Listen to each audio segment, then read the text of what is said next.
Welcome to the Retro Blood. Can you believe this? It's Christmas Eve, and we got orders to bring in Santa Claus. Cindy, if you don't go back to bed, Santa won't come. He's not the only one. What you might get up to? All those kiddies sitting on your knee all day? I'd love to have you sitting on my knee. $31. Merry fucking Christmas. See Santa Claus tonight. You better run, boy. You better run for your life. Mommy, you shouldn't have said that. It's naughty to say bad things about old people. Santa Claus will punish you. Carpet Day. No. Don't! It's gonna hurt our kids. Know how to be sure it's him. Not sure my ass. Look at the fur on that suit. Welcome everybody to the Retro Blood Holiday Edition episodes. We are hitting off the holiday strong with some Santa killers, some lights, some jolliness, some good old presents. We are giving you guys a lot of presents this holiday season because myself, James Cline and J.A. Alison are doing one of the most iconic horror movies when it comes to Christmas themed horror movies of all time. We are talking all about Silent Night, Deadly Night 1. Very excited to talk about this show today. How you doing, John Alison? How's your holiday season kicking off so far? Man, it's fantastic. Holiday is kicking off. Very few people know this, but Christmas is my favorite time of the year. I love all the holiday beers, and I love eating all the holiday food, and just the general vibe of the holidays. I just love all of it. So far it's been fantastic. You know, you bring up a good point, holiday beers. We can literally do like a whole episode just on beer alone because me and you are avid dark beer drinkers. Oh, yeah. And this season definitely has the darkest of the dark beers. Mm-hmm. But maybe we'll do like a special episode one time just talking about beer, brother. Yeah, we could just do a whole podcast on beer. Yeah, so that might be something in the works later on, maybe a bonus episode. That'd be awesome. So, but this show is going to be jam-packed, everybody. We have a ton to talk about, not only about the movie, which is going to be, I mean, the background of this movie is just crazy itself. All right, and then the actual movie is crazy itself as well. But we do have a crazy story that also happened around this time in rock history as well. Plus, we have a really fun Starcade card to talk about as well. So let's just jump right into let's jump right into some gifts given to us to our boy Billy, our deadly presents. Let's open up these presents right now, and our first present of the day is gonna be Starcade 1984, and this Starcade was pretty sweet. So this one is in me and John's area of Greensboro, North Carolina. Now, I'm still a little new to this area. Have you ever been to Greensboro at this arena that they used to do? Is this one not even around anymore, this arena? No, it's there. I actually used to live in Greensboro many years ago. Yeah, it's the arena is still there, but they renovated it. So it looks completely different on the inside. And they built like an aquatic center beside it, so the old parking lot is gone. The building is still there, and it looks the same from the outside, I believe, but it's completely renovated on the inside. Yeah, I don't. It's kind of like what they did with Madison Square Garden a few years ago, where they changed the inside of it to be more modern and to fit more people. But this is, you could call the Greensboro Coliseum, in my opinion, it's the Madison Square Garden of the South. Yes. And they still run shows in Greensboro. Like, we had like a SmackDown that just happened like a week ago in Greensboro. But I don't think they use this arena too much for wrestling anymore. Am I correct? No, they don't. Not as much as they used to. Wrestling kind of skips over Greensboro now, although I think it's starting to come back because AEW is coming there, and WWE comes there sometimes. WWE ran one of their Starcades there when they brought Starcade back. Yeah. They ran a Starcade there on Thanksgiving night or night after Thanksgiving or something. They still have lots of concerts there, though. I mean, it's still a major operating arena. It's just that most people just, their routing just sends them by it anymore for some reason. It's great, though. I love Greensboro. Maybe we'll check out a show there one day. Yeah, that'd be badass. We won't be in the Trans Am during this era. We'll be in the Mustang. But, during this time, we would definitely be hitting up this card in our Trans Am. So this card happened a couple days after this movie of Silent Night, Deadly Night got released, because Silent Night, Deadly Night was released on November 9th, 1984. But this card happened on November 22nd, 1984. So not exactly on... Was it on Thanksgiving, this one? I believe so, yeah. I'd have to check, but I'm pretty sure this was because Thanksgiving is always like, what, the second or third Thursday of the month? It's the third Thursday, yeah. Yeah, this was on Thanksgiving. Awesome. So... like our other show we talked about, Blood Rage, our special Thanksgiving episode where we went over the card of Starcade and Survivor Series of 1987, we are continuing talking some more about Starcade, because during this time in the 80s, every time it was around November, Starcade was probably one of the biggest shows that Jim Crockett Promotions ran. So we'll be talking all about this show, but let's get into it. So our first contest of the evening is going to be Danny Brown. He defeated the NWA World Junior Heavyweight Champion Mike Davis to win the title, brother. Yeah. So I'm not really too familiar with these guys. So junior wrestling back in this day wasn't like it is now, where we have a lot of luchadors flying, a lot of guys doing a lot of dives and shit. I'm pretty sure this is just a quick match, but probably a quick mat-based match. Yeah, this was definitely not... this was... A junior heavyweight then meant that you didn't weigh 250 pounds, basically. So this was 5 minutes long. I'm sure this was a mat-based match, like you were saying. Yeah, I'm not. I mean, I know who Mike Davis is. I'm not familiar with Denny Brown at all. But yeah, I mean, I'm sure this match was good for its time. Is what I could say. Yep. So if we weren't in getting some popcorn and beer, we might have catch this match. But the next up is Brian Addis. He defeated Mr. Ito. Mr. Ito, which is weird to see Mr. Ito actually wrestling. He had to have been near the end of his career, because he had to have been pretty old by this point, I would imagine. Yeah, I'm not too familiar with both of these guys, but they're probably some pretty good mat-based wrestling for them as well. Up next, we have the NWA Florida Heavyweight Champion. If there ever was a champion, Jesse Barr. He defeated Mike Graham, which, of course, the Grahams are known for Florida Championship Wrestling, because Eddie Graham was pretty much the biggest promoter during Florida Championship Wrestling at this time, and Mike Graham's his son. Exactly. So, that makes perfect sense when we know what we know about wrestling. Yes, and to let you guys know, this episode is going to have... a couple hard stories to talk about. Some depths on this episode that we have to talk about, because that's going to happen during this time. And this one kind of starts it off, because if you guys not sure or don't know, the Mike Graham and Eddie Graham story, later on in their life, they both actually committed suicide, which is really sad. So obviously this is before that time, but that is a history on them as well. But the next match, we have the Assassins and Buzz Taylor. What a great name for Buzz Taylor. Yeah, I mean, I think that's a perfect wrestling name.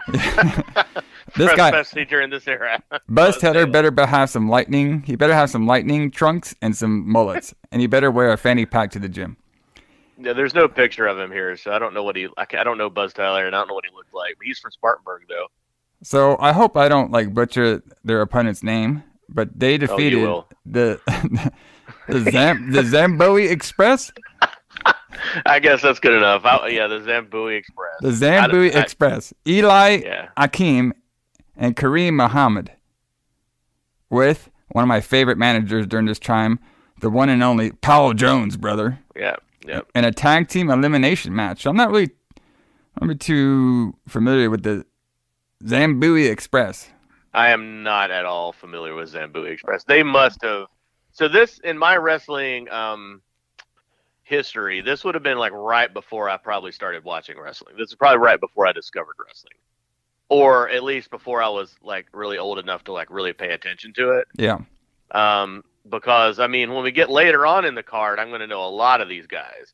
These guys I don't know at all. They could have also been from Florida, from NWA Florida, which I would have never have seen that anyway. So that could be, these early matches could all have been from NWA Florida wrestlers too, as well. Yeah, because but that's possible. Because on a couple other shows we were talking about, a lot of times, besides the WWF, sometimes the WWF have like some people from New Japan on their shows. But a lot of time, like especially during this era, Jim Crockett promotion was trying to, grab up a lot of people from Florida. A couple different promotions, Bill Watts promotion as well too. So we're seeing a lot of that happen during this time of them, bringing in some new wrestlers from different territories to, build up the roster and build up a little bit more excitement for the bigger shows. Yeah, because this would have been the biggest show of the year, probably. Yes. This would have been like. I would compare it today to New Japan Pro Wrestling's Wrestle Kingdom, but for American wrestling fans, I guess it would be like their version of WrestleMania. Yes, it's kind of like the precursor to WrestleMania for when it comes to big wrestling cards with Starcade. And it's weird too because later on in WCW history, they actually counted Halloween Havoc as their biggest show, but all the true wrestling fans always like Starcade as the biggest show more. Yeah, for sure. So up next we have Manny Fernandez. He defeated Black Bart with another great manager, James J.J. Dillon. And to win the Brass Knuckles Heavyweight Championship, John, what is the history of the Brass Knuckles Heavyweight Championship? This had to be a shoot, brother.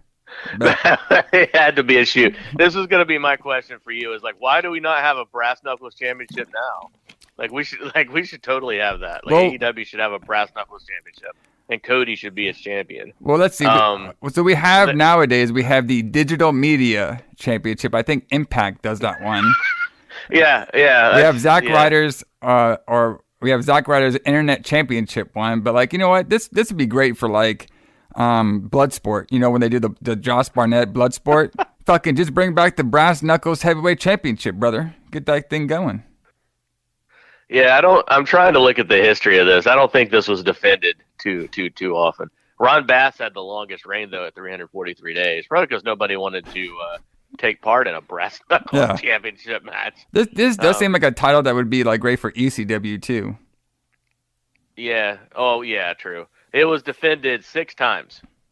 Oh, okay. So it looks like here that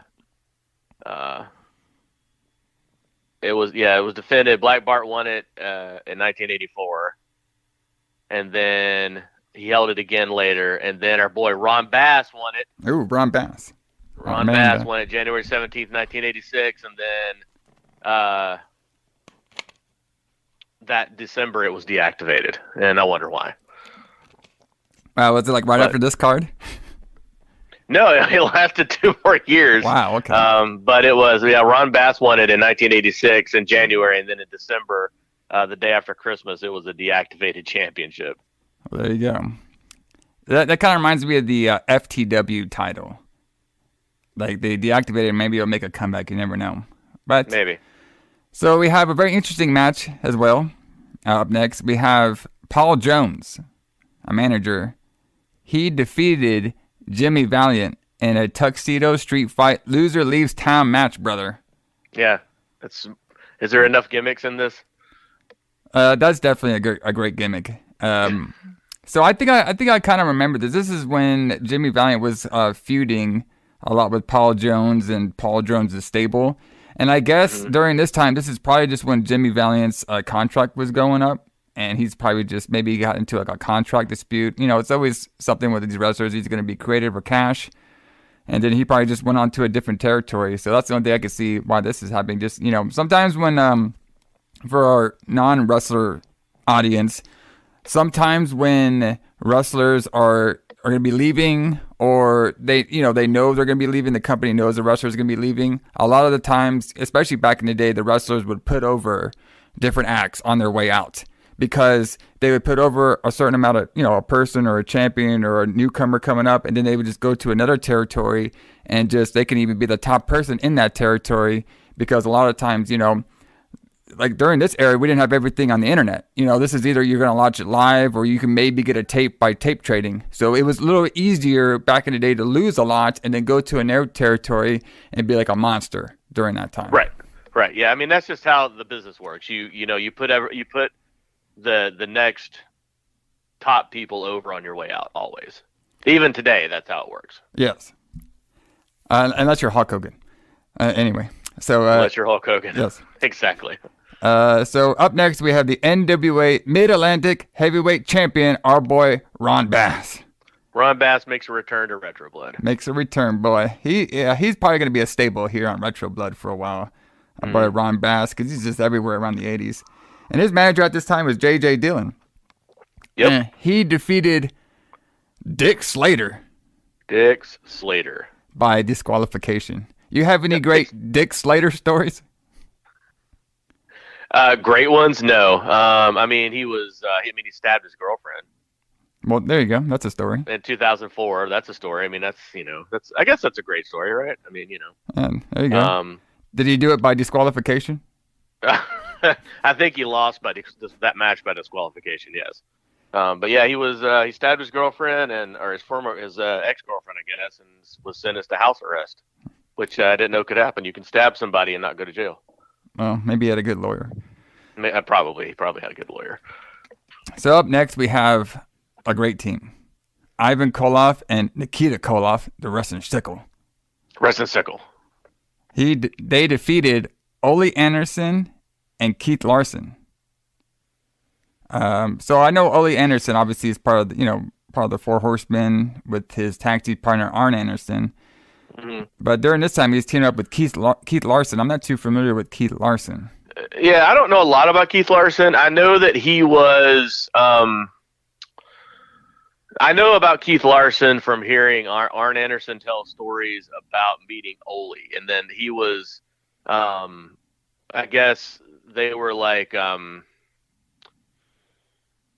to describe this? They were. I don't want to say they were Norwegian, but they were both like Scandinavian wrestlers from the Midwest, or supposedly they were. That was their gimmick. But they were a pretty, definitely a pretty tough, competent tag team during this time for sure.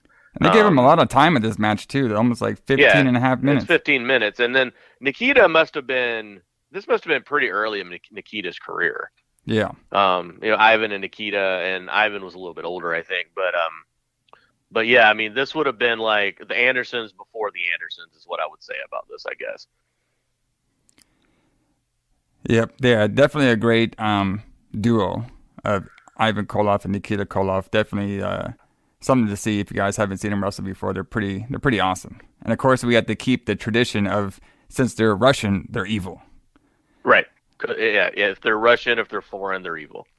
So the next part of this card is like jam-packed. Like, this is where you paid your money. This is where you got up, drank your beer, got your turkey in you, and you're ready to see some great wrestling. Because this is like 3 stacked back-to-back matches. So we have the NWA World Television Champion, Tully Blanchard. He defeated Ricky Steamboat to retain the title, and he won $10,000 while doing it. Yeah, we didn't mention that. There's a lot of money being given away during this show. Yeah, this is actually like, when you win, you get a good purse during this particular card. And so this match is probably pretty awesome. Tully Blanchard is one of the best wrestlers during this time. Ricky Steamboat, obviously one of the best wrestlers during this time as well.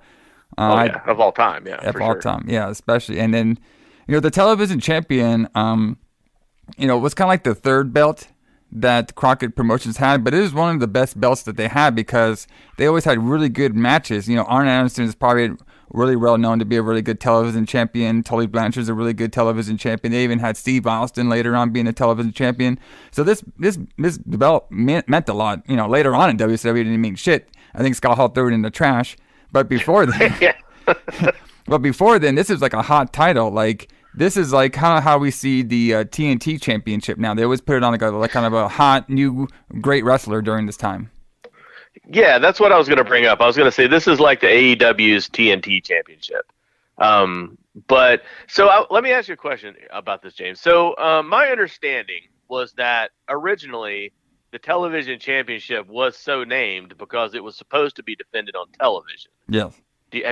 So if that's the case, like, and now obviously that would be different because we don't defend titles on television anymore, and not in the WWE, but only on pay-per-view, brother. But but here we're having a special show that pay-per-view didn't exist yet, but it's a closed circuit show, and it's being defended here. So I mean, I guess even back then they didn't really stick to the whole like it's only defended on the TV show thing. No, not really. I mean, it just if it's a big match with a big person, they want to put it on, as much eyeballs as going to watch it. Pretty much, to my understanding, like the World Television Championship was just like a kind of like a kind of a gimmick to use on TV to have a lot of like time limit draws. True. Yeah, good point. But obviously with that, you're gonna have really good matches, and then later on you're just gonna have good feuds. So you just build around it, and then you just put it on pay-per-view. Kind of like how a lot of times when we watch AEW, the TNT Championship is gonna be defended on a pay-per-view. Yeah, true. It's just one of those things. They're just named after it, and then later on it just builds prestige, and then you want to fight on a big card with it. So, but check out this next match. This is a great match. Also, too, it went kind of short though for my liking, but it's a pretty good one. We talked about both guys on the Retro Blood 2 in the archives. Check it out. NWA United States Heavyweight Champion Wahoo McDaniel. He defeated Billy Graham. And about under 4 minutes. I mean, this match was really short. I wish I had watched this match before the show because I wonder why it went so short. But yeah, I mean, this would have been a really, really good match, though. I mean, both these guys are just intense. They could have been pressed for time. Maybe our boy Nikita was just taking too much time. Getting this chin lock in. Exactly. Yeah, maybe that Anderson versus Koloff's match went too long, and they're like, "Wow, you got to cut your match, brother." Yep. He only got 4 minutes. Yeah, 4 minutes, man. But I bet it was a pretty good match. Maybe if I could find it, I'll put it up on the Facebook. But next match, this is a main event anywhere in the country. This is a main event that people will be selling out any arena for. And I'm pretty sure this is something that during this time, too, we got to talk about, the traffic. To get into this arena, I heard it was just like crazy. Like it'd be jam-packed all throughout the interstate. Oh, yeah. And back then, like, there wasn't like the kind of interstate system that they have now. It was much smaller. I mean, North Carolina was a much smaller. It wasn't it was like the towns, even the big towns were smaller. Like they had smaller populations, and then they don't normally have 20,000 people trying to get into one building at one time like they did for Starcades. But the road in front of the Coliseum was basically just a 2-lane road. It had a lane going one way and a lane going the other way, and then that was it. So like they would get so popular, like I think by 85 or 86, I think it was 86. They the Starcade would get so big that the radio stations and the police and people were telling people not to come to Greensboro. Like you just couldn't get into Greensboro because so many people were on Thanksgiving night because so many people were trying to get into to Starcade. I mean, that's crazy to think that a wrestling show would shut down an entire city. Yeah, pretty amazing. And I can see why, because check out this match. NWA World Heavyweight Champion Ric Flair defeated Dusty Rhodes to retain the title and win $1 million. Yep. So, and it was Smoking Joe Frazier was the referee, the famous boxer. There you go. And another reason people would do that, though, is because this is the only place you're going to see this. Yes. Like, if you didn't buy a ticket and come to Greensboro to see Ric Flair versus Dusty Rhodes, you weren't going to see it because there was no pay-per-view. It wasn't going to be on television. This was the only time and only place you would ever be able to see something like this. And if you missed it, you missed it. Yeah, you got it. I mean, you might be able to see it on closed circuit, but most of the time, if somebody was even around closed circuit to watch it, closed circuit was you would go to the theater and watch it. Yeah, I think that's how closed circuit worked. I've never seen anything closed circuit because that was really before my time. But my understanding was that it was like, I don't know, I guess beamed by satellite maybe. I'm not sure how it worked. But yeah, you would go to a movie theater or something like that, and then they would show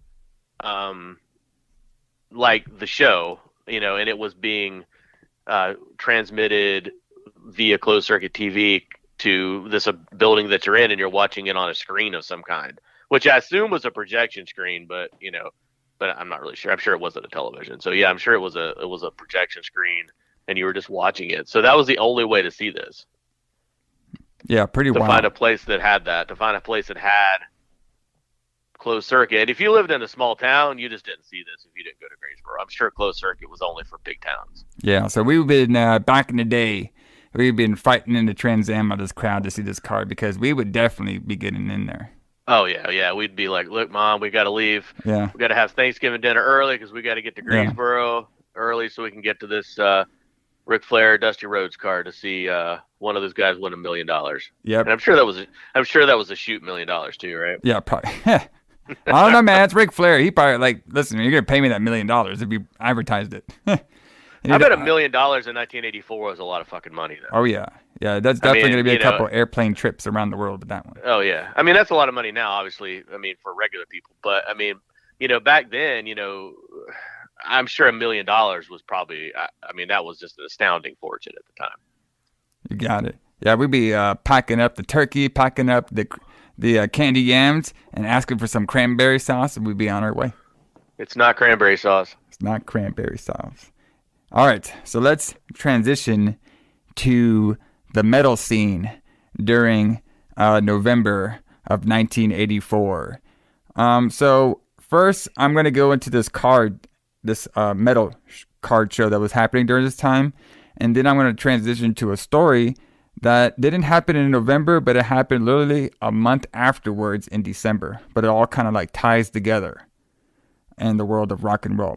So first, we have kind of more of the metal side talk because I'm bringing it back. I'm bringing back some more glam bands to be talked about. But before I do, and I start getting on to Alison, talk about all the glam bands, we are going to talk about some metal. So check out this card. Check out this card I found. This was in Brooklyn, New York, at the Lamar, I guess, arena, bar, whatever it was. Kind of like, I guess, anywhere they would play music. I guess it's called Lamar's. Yeah, it was a club. Lamar's. It was a club. Oh, it was Lamar's? Yeah. Okay. I was saying Lamar's. Like, what the? Lamar's nightclub. It was a pretty small venue. Yeah. So during this time, we had like a battle of the bands. So it was kind of like a couple nights show where each night they would have a new band playing. And so on November 9th, 1984, at Lamar's, we have, returning to the Retro Blood again, almost like every episode, we have Mercyful Fate headline. Oh, yeah. And King Diamond, brother. King Diamond is back on here. And of course, Mercyful Fate at this time, huge band, rocking it out. And they were playing with a band called Sneak Attack. Have you ever heard Sneak Attack before? I have not. What do they sound like? They mostly just a pretty good thrash style band. I didn't get to hear too much of them, but apparently they were like just the opening act for Mercyful Fate during this time. So, I mean, what a pretty crazy show to go to, And I bet like this arena is pretty wild. But like, check this out. The day after Mercyful Fate played, November 9th, we have Slayer came on, and they were touring with a band called Beast during this time. Yeah, so that was the next day. That was the very next day. So imagine getting tickets to Mercyful Fate, and then the very next day going to Slayer. Right, in the same venue, you just see them one night after the other. That would have been crazy. I mean, that'd been amazing thing to see. It would be. And then later on, this is just 1 month right here, okay? Later on November 16th, we have Executioner. Have you ever heard them? I have heard of them. I'm not real familiar with them, though. Yeah, I'm not super familiar with them. And then on Wednesday, November 21st, White Lion. Oh, yes. White Lion. I'll probably skip that show. Yeah. You're not a big White Lion fan? I'm not a big White Lion fan, no. I can't really think of any White Lion songs off the top of my head. I know who they are, but I can't think of any off the top of my head. Well, I'm sure I probably wiped them from my memory. Yeah, I'm sure the tight pants, the zebras, and the hair was flowing that night. No, yeah, I'm sure it was. Speaking of tight pants and bandanas and hair flowing, we have a band that we're going to talk a lot about during this history segment, Hanoi Rocks. Have you ever heard of them before?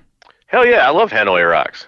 So they're a great band. They're actually a Finnish hair glam band, which is probably, like, I'm guessing, like the first glam band from, like, one of the biggest bands from Finland during this time. They're like the really breakout stars during this time. And they played at this arena on Friday, November 23rd. And this is actually their first, one of their first venues and their first tour of America during this time. And, of course, they were followed by the next day by a band called Wendy O. Williams. You ever heard them? Is it Wendy O. Williams? Wasn't she in the Plasmatics? I guess. I'm not too familiar with them. I'm pretty sure, yeah. Wendy Williams, I think, was in the Plasmatics. Let me look that up while we're talking about this. Yeah, when we're talking about it, I want to touch a little bit more on Hanoi Rocks because this is very, this is a pretty crazy story during this particular time. Yeah, we should definitely talk more about Hanoi Rocks than Wendy O. Williams. Yeah. But yeah, she was in the Plasmatics, and I guess this was a solo show she was doing. So in November of 1984, Hanoi Rocks, they released a track called "Don't You Ever Leave" and "Oil and Gasoline." So at this time, that those tracks and that album, they sold over like 200,000 copies. Yeah. All right, most of them in the U.S. during this time. So this is like when we're getting like a foreign band, really getting popular, really getting steam during this time in the United States, and that's why they were able to come and play over here. And one of the first bands that they were playing with was none other than Motley Crue. Yeah. So they were really good friends with Motley Crue. Yes, very good friends with Motley Crue. And I mean, to be honest with you, like, these bands are not like thrash and everything, but this is where the chicks are at. This is where the party's happening at. These guys are just rocking it out. I mean, Motley Crue is a really good brand during this time. Like, they were getting a lot of good steam during this time. So yeah. This would definitely be a really fun show to go to. Like, the beer's flowing, everybody's just having a good time.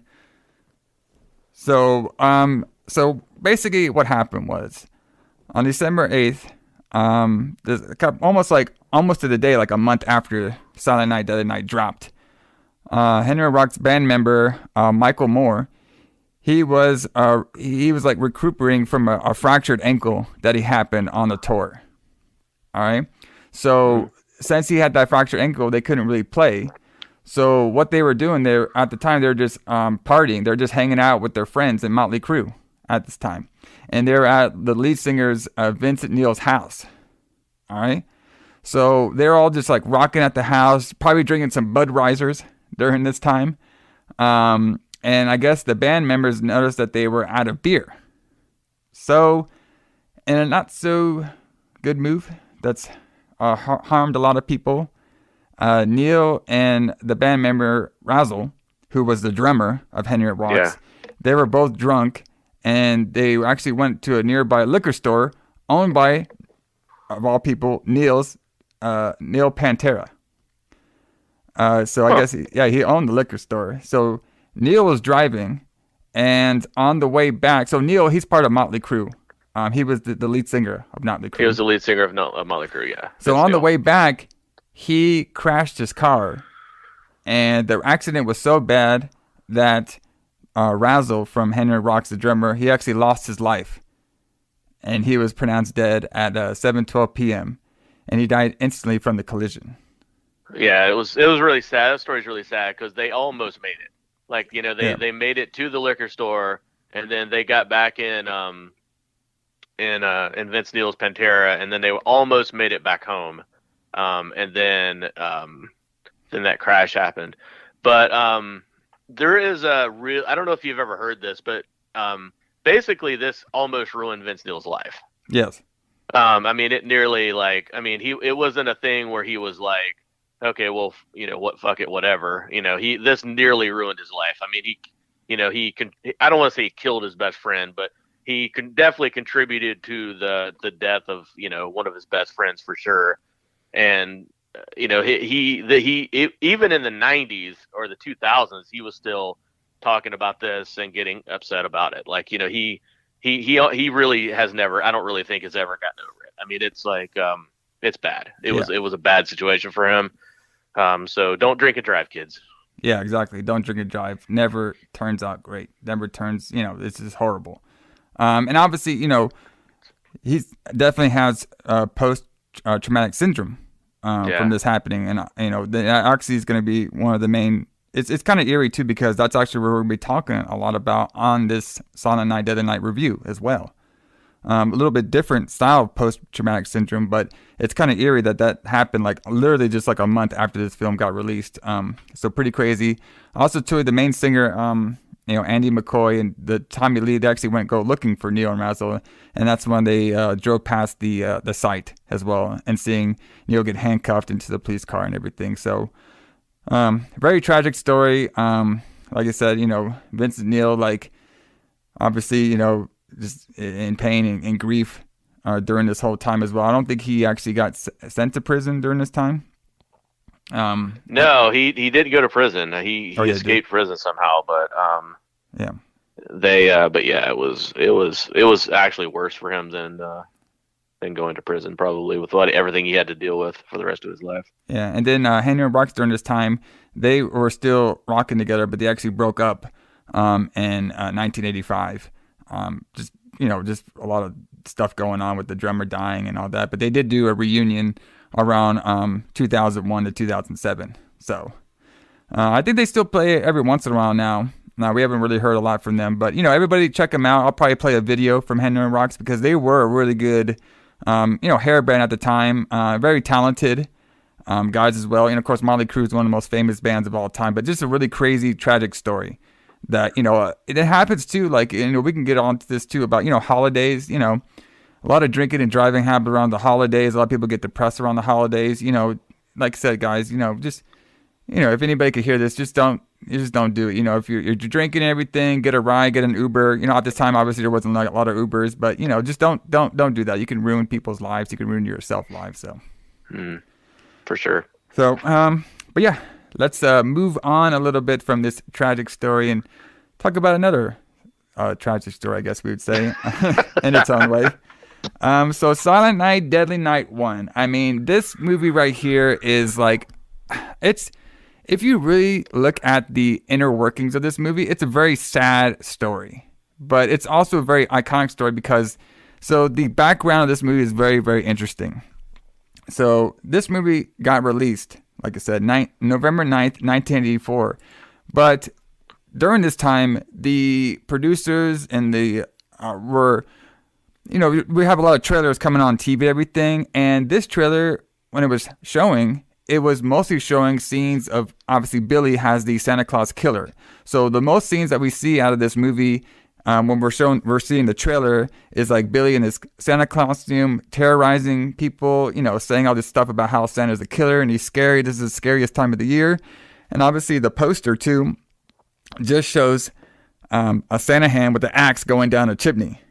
Yeah, exactly. And that was the promotional material for this movie. And because of all this promotional material going on, the PTA at this time was like getting really mad about this movie. Like, they were trying to do protesting on this movie. They were trying to get it not to be released. Even after it got released, they wanted to cut it off. Everybody was hating on this. We had the critics, Cisco and Ebert, saying this is like one of the worst films. It has a bad idea. What's next? The Bunny Killer. They were just like, a lot of parents and a lot of conservative folks around this time were trying to stop this movie being made, just because of the theme. They didn't want kids to look at Santa Claus as a evil killer coming to harm them. They wanted to look at him as some, jolly fat boy bringing him presents and stuff. Right, which is ironic considering what the movie's actually about. Like, the storyline of the movie, yes, as we'll get into, is ironic compared. Well, or maybe it isn't. Maybe it's not. It's exactly the way you would think it would be. But But yeah, Siskel and Ebert never liked horror movies, so fuck those guys anyway. But yeah, so basically the trailer ruined this movie. Like everything would have been fine if the trailer hadn't run the way it was, where they showed like, Billy in his Santa Claus outfit killing people in a trailer, and they showed it during prime time too.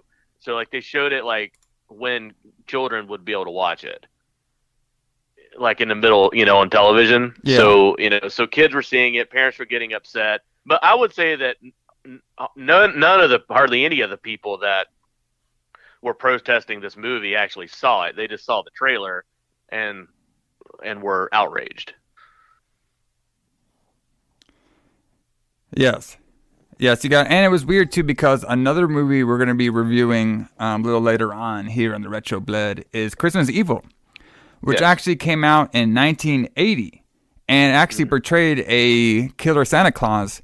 But I'm guessing just because of the promotion of that particular movie, Christmas Evil, it kind of went a little bit under the radar.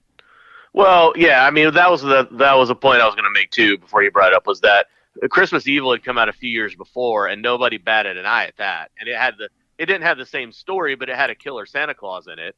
And there was a killer Santa Claus on the poster. There was a Santa Claus holding an axe on the poster, but it was just the trailer. The trailer was portrayed as, they really played up the killer Santa Claus angle, and the poster gimmick showed Santa coming out of or going down into a chimney with a double-bladed axe, and then parents just got outraged because of that. Yes. And it was the first they're killing Christmas, I would say. Yeah. How every year now we have like all the religious wackos who are like talking about how Starbucks is killing Christmas. Yes. Yeah. So maybe, I don't know, maybe Starbucks should make a killer Santa Claus cup. That'd be awesome. I would totally get that. I would buy Starbucks stock if they did that. That'd be totally cool. That'd be freaking awesome. Yeah, with the hand, with the axe coming out there. Here, get your peppermint mocha, brother. That would be fantastic. That's a great idea. Yeah. So another crazy stuff about this movie. So this movie was released on November 9th, 1984. Another movie that was released at the exact same time was the first episode that we did of the Retro Blood in the archives, Nightmare on Elm Street, was released on the same day as this movie was, which is pretty crazy. So a craziest thing about this movie as well, on its opening weekend, the gross of this film actually outgrossed Nightmare on Elm Street. Yeah, it did better than Nightmare for 1 week. Yes, because Silent Night, Deadly Night, after that 1 week, it got pulled. Like all the protesting. It only played for 1 week. It got pulled out of the theaters, and it got pulled from, the actual company that released it, TriStar Pictures. They pulled all the ads and they pulled the movie from theaters on November 15th, 1984. So. Yeah. Also, back then, movie theaters were different too, which maybe a lot of people don't remember or don't know about. But it was a lot easier to get a movie out of a theater back then, because back then you didn't go to a movie theater and have 20 screens in it. Like if you lived in a big town, like a big city like New York, you might go to a movie theater that had like 5 or 8 screens. But like in most towns, like your movie theater had 1 screen and showed 1 movie. And it might have 2 screens. You might have a twin with 2 screens in it. And if you lived in a larger town like Greensboro, you had multiple theaters. But basically, movie theaters played a movie for a few weeks, and then a new movie came out, and then they dropped whatever people weren't going to see anymore. So back then, it was pretty easy to get a movie out of theaters, because they were going to have to get rid of it anyway within a few weeks to get something new, unless people were just like still coming to see it, like unless it was like a Star Wars or something like that. But yeah, so TriStar pulled it, but a lot of movie theaters were probably just like, we don't want these wackos standing outside our theaters singing Christmas carols and holding up protest signs. Which there's some amazing pictures of this. I don't know if you found any of them or can post any of them on the Facebook page, but there's some amazing pictures of people protesting this movie outside the theaters. Yeah, I'll post them. I'll probably post it with the link to this episode as well. because that's it's pretty wild to think about that, you know. And it's also pretty wild to think about too. Like this movie came out at the exact same time as Nightmare on Elm Street. Like it's just crazy. Like imagine just seeing those two back to back. It just would be pretty wild. Yeah, like what if your local theater had a twin theater and they were playing both those movies? Yeah, like you could just go see one and then walk right into the other theater and see the other one and see just a classic like doubleheader like that. Yeah, it's just crazy to think about, like just at the same time, like two like classic movies like showing on the same day. It's pretty wild. Because we don't really see that too much nowadays. Like sometimes we do, but very rare. Before we get into the review, I also want to note this little article that the director Barmark, what he told People magazine.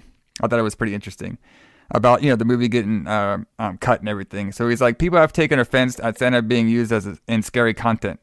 Santa Claus is not a religious figure; he's a mythical character.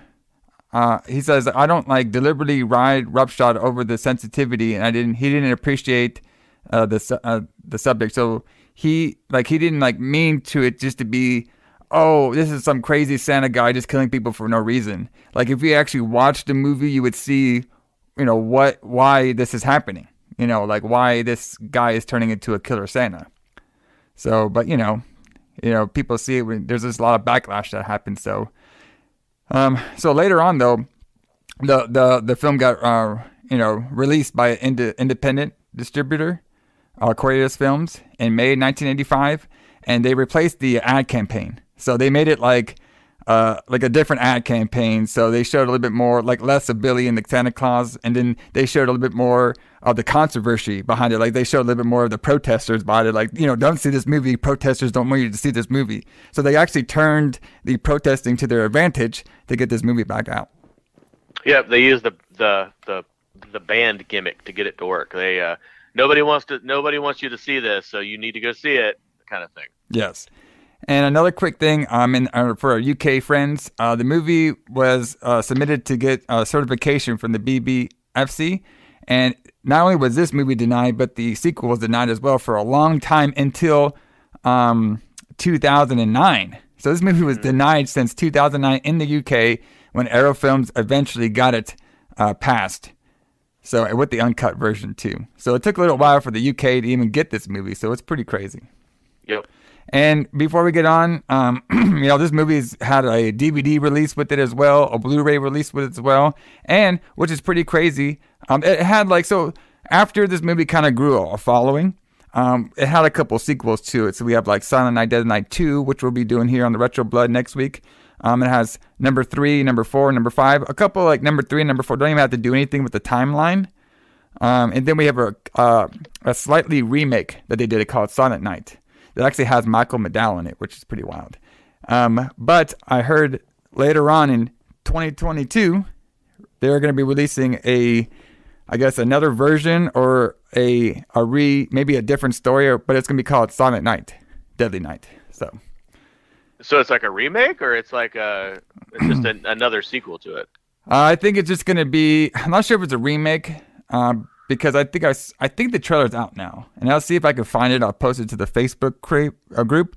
But I think it's called Silent Night, and I think it's just going to be a comedy. So I'm not sure if it's going to be based on the Billy background story, or it could just be its own thing. So we'll just have to see when we get some little bit more information on it. But they are making another Silent Night film. Also, too, just a really quick thing. There is a movie that happened in around the 70s. Called Silent Night, Bloody Night. They don't have any correlation with each other. But Silent Night, Bloody Night is a very fascinating Christmas horror movie too. So, maybe one day me and the John maybe we'll have a Retro Blood extra, or maybe a Retro Blood After Dark, doing some 70s movies. Because there are some really good 70s classic movies too that I would love to talk about. No, for sure. So, but everybody, let's get into this fantastic tale of Silent Night, Deadly Night 1.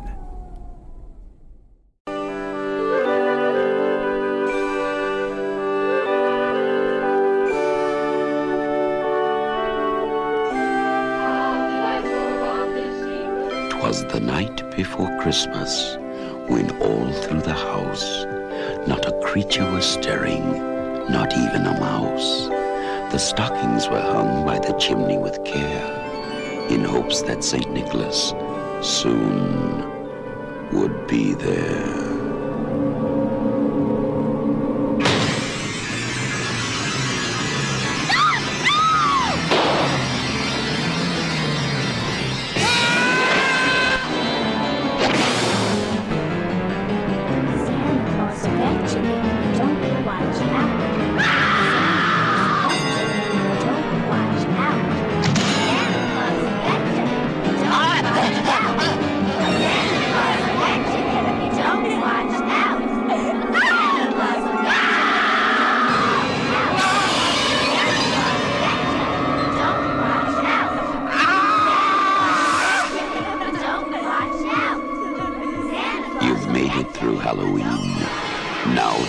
Survive Christmas, silent night, deadly night.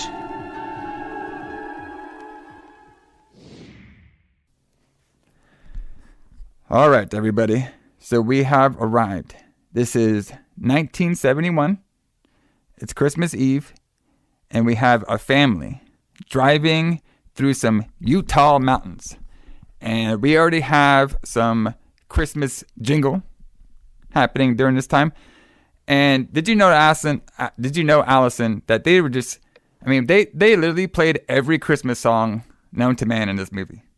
Oh yeah. Well, why wouldn't you, right? Yeah. Like, I don't know. I don't know if they got the rights to everything or maybe they just put it in there. They're just playing especially every Santa Claus song known to man. Like, they were showing like these, hey, like Santa Claus is happening, guys. All right. Like every song that has Santa Claus in it, they played during this movie. So we're meeting the cast over here. We have Billy, which is what is he, probably like 5 or 6 years old during this time? I'd say so. I'd say he's about 5 years old, yeah. And we have a baby, which is Ricky. We have the dad, Jim, and then we have the mom. I didn't really catch her name, did you? No, I can look it up, but I didn't catch her name. I don't remember what it is, but it's Christmas Eve, right? Yeah, it's Christmas Eve. They're traveling in Utah. Yeah, they're traveling in Utah, and they're going to be visiting Jim's dad. And Jim's dad is at the Utah Mental Facility. Okay. Yes. So I thought that was pretty amazing. Like when I first saw that, so on Christmas Eve, and they're having a conversation about Santa Claus on the way. Yes. So Billy's very excited to see that. Yes. So this whole thing was Billy talking about Santa Claus the whole time. Like, he's very excited to see Santa Claus. He wants Santa Claus to give him presents, and they're just like talking all about Santa Claus. And he wants to make sure they get home before Santa Claus gets there, so yes, he can be in bed. So we're guessing, I'm probably sure that, I guess they had this facility is probably like maybe an hour or two away from their house. Yeah, I'd say so. So they arrive at the mental hospital, and the family tries to talk to Grandpa. Okay, and Grandpa he just doesn't say anything. He's just quiet the whole time. They're trying to talk to him, and I guess the doctor is saying like, hey, he's just been like this the whole time he's here. He doesn't cry, doesn't talk anything, and I'm not really sure about his medical condition. But if you guys want to, can you step into my office and we can go over some of his history, some of his reports. So the parents like, okay, well, hey, Billy, just watch over here at Grandpa. Billy's at first is like, I don't want to be around Grandpa. He scares me. And then they go off, and then Grandpa just like kind of like snaps out of it. And then this Grandpa, like, I don't know where they found this dude, but he is like, this guy would have scared the shit out of me if I was 5 years old on Christmas too. Yeah, this guy was great. The guy that played Grandpa was fantastic. Fucking fantastic. He goes on like, he's just going like, hey, do you know the true story about Santa Claus, boy? He's like, yeah, I love Santa Claus. He's like, well, you better not like Santa Claus. He's like, you're going to see Santa Claus tonight. You better run, boy. You better run for your life. And he goes, he's just going on about like, you scared? Ain't ya? You should be. Christmas Eve is the scariest time of the year. Santa Claus only brings presents to them that's been good all year. Have you been good, boy? Have you been good, Billy? And Bill's like, I think so, yeah. He's like, he only punishes the naughty ones. He really punishes them. What about you, boy? You been good all year? Like, he was just saying this all kind of creepy to Billy. And basically, he scarred Billy. He made Billy believe that Billy, if he did anything naughty until when he saw Santa Claus, like Santa Claus is gonna kill him. You see Santa Claus tonight? You better run, boy. You better run for your life. Of course, this gets reinforced a little bit later, but we'll get there in the story. Yeah. So basically right now we're planting seeds about what's about to happen. If it's just like the line where it's like, you better run for your life. I love that line. I love it. That's like one of my favorite lines. Like, it's just perfect. So the family comes back in and Bill's like, Grandpa told me Santa Claus is going to kill me if I'm naughty and stuff. And they're like, oh, Grandpa talked and stuff. And they just drive on out. And then during this time, like Billy's telling them in the car, like, hey, Grandpa told me if like, Santa Claus, he's going to come after me if I'm naughty and everything. And then the parents are like, oh, Grandpa talked and stuff. And then the mom was just like, yeah, I guess he did. And she's like, acting like, yeah, Grandpa probably really did tell Billy about these crazy things that was going on.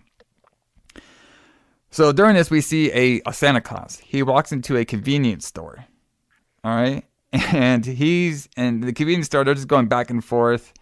I guess he's trying to buy something. And then eventually Santa Claus pulls a gun out on this clerk. And the clerk's like, really? What's going on here? And then the clerk's going for his gun and Santa shoots him. He shoots him like 2 times, plus he shoots him in the head too. And like for like 1984, like this effect was pretty wild. Like it looked pretty realistic. Yeah, it looked pretty good. And then the Santa Claus, he comes out of the thing after all this money. He's like, $31. Merry fucking Christmas. Classic line. Classic line. So then he gets into his red car and he drives off. During this time, too, we get more interaction. The mom is going off about Grandpa, like saying all this naughty stuff about him. And then Billy's like, hey, you shouldn't say that about old people. Santa might come get you because you're naughty. And they drive on a little bit. And then this scene is fucked up. Okay, this right here is a little uncomfortable. I thought it was very good. I mean, this right here. So, a little backstory on myself. A lot of like demons, ghost stories and stuff. That stuff is cool and stuff, but it doesn't really scare me. You know what I mean? What actually scares me is like real life, like kind of like serial killers. You know what I mean? Like it's just a little more uncomfortable. Yeah, sure. So this scene right here, like, I mean, it's pretty fucked up. Like it is fucked up, yeah. And this is like, it's pretty crazy. And so the family, they see the Santa on the side of the road. And, you're just thinking, oh, fuck it, just a Santa guy playing a Santa part at the mall or something. He has his car break down. Like, where's the harm in that helping him out? So they go up to him and they're all like, hey, you need some help over here, Santa? He's like, guys, I just haven't had a lot of jolly luck lately. And this motherfucker just pulls out a gun on this couple. And then Jim's like, oh, shit. And like the mom's screaming everything. They drive off, and then the Santa starts shooting at the car, and he eventually gets the dad right in the forehead, and the fucking car just like splits onto the side of the road. The dad just falls out with a fucking gunshot in his head. Billy runs out of the car, like he's running for life because he's like, oh shit, my parents have been naughty. I gotta hide from the Santa. Yeah, because that's what his grandfather told him, right? He's like, run for your life, so he does. Yeah, he does. And it goes and hides in the woods. Is the baby in the car the whole time? Yeah, the baby is in the car. Ricky is in the car the whole time, just like crying. All right, and then the killer Santa grabs the mom, puts her on her floor, opens up her chest and shit. She's screaming and stuff. He eventually just gets a fucking knife and just cuts her throat. And I was like, oh fuck! And then Billy, he's watching this whole thing. He watched his dad come out of the car dead. Now he's watching his mom getting slammed on the floor and cut in the throat and everything. And then after that, the Santa's looking for Billy. He's like, where are you, boy? Where are you, little brat? So pretty, I mean, and this happened all like in the first, like what, 10, 20 minutes of the fucking maybe film? Not even that much, yeah. But yeah, I'd say 10 minutes, yeah. And so now we're reinforcing Billy's fear of Santa Claus that his grandfather gave him. Yes. So it's obvious now that Santa Claus does kill people. So now he's terrified even more of Santa Claus. Exactly. And then during this whole time, the baby Ricky is in the car. So now we're jumping. We're in a couple years later. We're in December 1974. And we're at St. Mary's Home for Orphan Kids. Yep. All right. We see a little bit older Billy. He has drawn a picture because so it's around Christmas Eve. or Christmas time during this particular time as well. Billy, he has drawn a picture, and some girl, like some other little girl, gets offended by it, and he gets sent to Mother Superior's office. So Mother Superior is a super nun? I guess the head nun. Yeah, she's like the head nun, I guess. Yeah. Yeah. Of the orphanage. And she's getting on to Billy like, why are you doing this naughty shit? Why are you drawing these pictures and stuff? This is not good behavior, Billy. What's going on with you, Billy? And so we have this other nun. And I'm gonna call her the nice nun during this time. And the nice nun is like, hey, don't get on to Billy too much. Like, he remembers like what happened to his family a couple years ago and stuff. And he's probably just like, every time it's around Christmas time, he just starts acting funny. And then Mother Superior's like, no, like I will fix him. If I just use my tactics, we will help him. It will help him suppress his memory of what's going on over here. So yes, which always works, right? Yes. So basically, we're seeing that Mother Superior, her form of treatment is to scare and punish the kid for him to just forget what happened and just be a nice person all year round, which doesn't really work out that way. So Mother Superior she sends Billy to his room, and he is not to leave his room for whatever reason. So we get the nice nun coming over there. So the nice nun's kind of like a little younger than the older nun. So she comes to Billy's room and is like, hey, Billy, I think you should play outside with the kids, like, maybe have more interaction. So she is really trying to help Billy. Like, she doesn't want Billy to be, have this suppressed memory. She thinks Billy really needs some help, but Mother Superior is stopping that help because she's the one that wants to help Billy on her own ways. The other nun kind of wants to send Billy off to like a treatment center to help him out with these suppressed memories that he has. Right. So during this, we get outside and Billy's playing around with some kids. Some of the kids are making fun of Billy. Ricky is a little older too, and Ricky is defending his brother during this time. We're doing some more Easter eggs for later on. And during this time, we have like a little bit of a during this time too, before Billy went outside, he's walking around the orphanages, and we're hearing some. Before he goes outside, he's walking around the hallways of the orphanage, and he hears weird noises. He doesn't know what they are. Yes, he doesn't know what these noises are. So then he peeks in a room, and we see a little young couple trying to get their Christmas joy on, if you know what I mean. All right, and Billy's peeking, like he sees some grabbing and everything, and then later on we see like fucking Mother Superior just storming the room.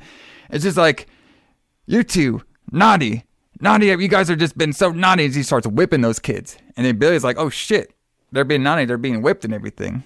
And that's when Billy goes outside, gets into a little scuffle with the kids. Mother Superior comes up to Billy saying, Billy, what did you see in there? And he's like, oh, I didn't see anything. He said, do you know what they were doing, Billy? And he's like, no, I'm not really sure. He's like, good, because they were being very naughty. And if you're naughty, Billy, you have to be punished. You got to be punished severely for being very naughty. So we're starting to get some seeds planted of Billy in his mind. If somebody does something naughty around Christmas time, that they need to be punished. Not only just punished, like you going to your room, but they need to be physically punished during this time. They need to be, yes, yeah. Around Christmas time, if you do something naughty, you have to be punished, or else Santa will kill you. Yes, so and that's where Billy's at right now. Yes, and so since Billy left his room, because the nice nun said he could, he goes upstairs, and the nun starts whipping him for being naughty because he left his room. So after this, after Billy gets whipped and everything, he is having some nightmares about flashbacks of what happened on the night that his parents got murdered. So we're seeing some more. It's like this kid is not getting any help at all. Like he is just this is no help. Like the mon's not helping him. He has all this trauma in him right now that he doesn't know how to deal with it. So he starts, freaking out a little bit, and it's just a very tough time for him during this time. So when he does this, he actually runs again into Mother Superior, and this is when Mother Superior actually ties up Billy. So How do we help a kid that's going through traumatic experience? Well, we'll just tie him up and keep him tied up the whole night. Yeah, we just tie him to a bed because that obviously helps trauma. Yes. So at this time, we're seeing like not only did this killer Santa traumatize Billy, but now we have a kind of like a family figure in his way now because he's in this orphanage, traumatizing him as well. So you're starting to feel really bad for this Billy character. You're starting to feel really bad, kind of getting like, like this kid just can't catch a break. So we get a scene of all the kids, Christmas Eve time. They're all opening up their presents and stuff. And Mother Superior tells Billy, "Hey, go find your present, and you better be a nice kid. I don't want you to be any naughty. If you're not naughty, you'll get these presents." And then later on, we get the nice nun and Mother Superior talking to each other. And Mother Superior's like, "Listen, the way I can help Billy out is I'm gonna have the Santa Claus over here, and I'm gonna put Billy onto Santa Claus' lap, because if we just force him to be liking Santa, he'll be fine." So that's her plan. Her plan is to not ease him into Santa. She's just gonna put him on his leg and force him to like Santa, even though there's some trauma that she already knows about. So we get Billy on the Santa's lap, and fucking Billy, I don't know, this motherfucker must have like some colossus strength, because he knocked the fuck out of this Santa. Yep. So he starts freaking out he's sitting on Santa's lap, and then he's freaking out because he's terrified of Santa because Santa kills people, and he just cold cocks Santa and knocks him out. But like, he knocked that motherfucker out good. I was like, damn. Like, he knocked him off of the chair. Yeah. And then Santa's like, what the hell's wrong with that kid? And then, of course, Billy is scared as shit during this time, so he runs up to his room. He's all like, I didn't mean to be naughty. I didn't mean to be naughty. Then you see Mother Superior come in, and then we jump 10 years. So we jump another 10 years. So now it's 1984. Yep, 1984 during springtime. And I don't know if you caught this, John, but the fucking... So, I love this scene. So the nun comes in. We see the nun at this like toy store. All right, and they had some gems. Did you see some of these toys that were there? We had some Hell He-Man. Yeah, I was gonna bring that up. Like, yeah. There's like, I was like, when I saw that she was walking into a toy store, I was like, I wonder what this will be like. But they did have some gem toys in there for sure. Yeah, the ones I caught were like the He-Man ones, the old school He-Man ones. I think they had some old school like Star Wars ones. I think somewhere. Yeah, in the they back. had some really classic Star Wars stuff that was in there. That was just amazing. Like, it's just weird to see that. Like, and it looked like a real toy store. Like, yeah. I can remember being a little kid going into a toy store, and that's basically what a toy store at that time looked like. Yeah. Just shelves, and, they had like toys, on the shelves, and, you had your Star Wars section, and you went over there and you looked at all the Star Wars toys. Yeah. It kind of like a mini, it's kind of like a mom and pop shop, like a mom and pop like toy store, but with some like higher end toys mixed in with some like Christmas style toys and decorations as well.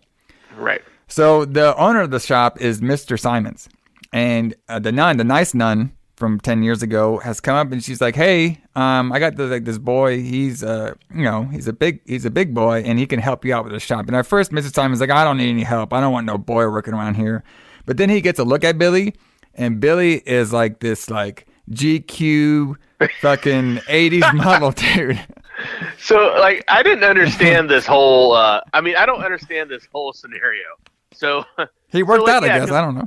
Right, it did work out, but you don't see Billy at first. You just see the nun talking to Mr. Simons, and she's like, "Yeah, I've got this boy that needs a job," and like then they have that little argument about how he's like, I don't need a boy. He's like, I only have one job, and it's in the stock room, and it's for a man, not a boy.